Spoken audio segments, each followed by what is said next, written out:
Kristján, rosalega bara flottur heimasigur í kvöld á móti sterku liði í Selfoss. Já, loksins. Þetta var vel unnin sigur.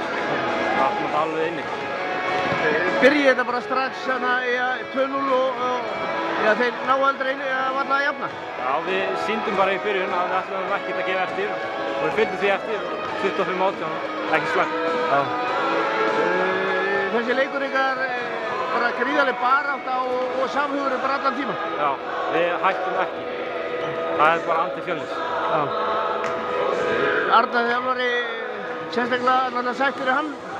Ég veit ekki, hann er aldrei sáttur með neitt. Nei. Maður má ekki segja svona mikið en ég held að hann ætti að vera sáttur með þetta. Það ætti að vera sáttur með þetta. Þessar viðureignir, þeir eru búin að tapa fyrir með einu sinni í vetur, gett eitt jafntefli. Þetta er alltaf upplegið, sko. Já. Það sýnir það bara. Hvað var það sem skóp þetta svona hérna í dag? Já, bara andlegur undirbúningur hjá liðinu. Við tókum bara fund saman að við ætlum að vinna þetta lið sem við gerum. Ekkert annað. Góð ávísun á framhaldi?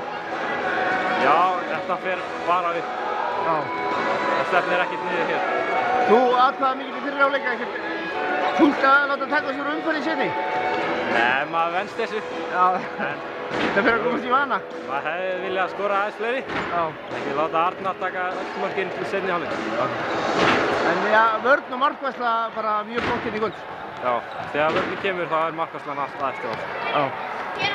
Einhverjar áherslubreytingar í vörninni? Er þetta svona, er hún bara að þéttast betur og betur? Já, bara við erum að læra á hvern annan núna.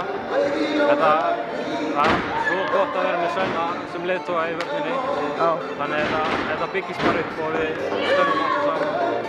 Færum betri vörn. Já. Takk fyrir það.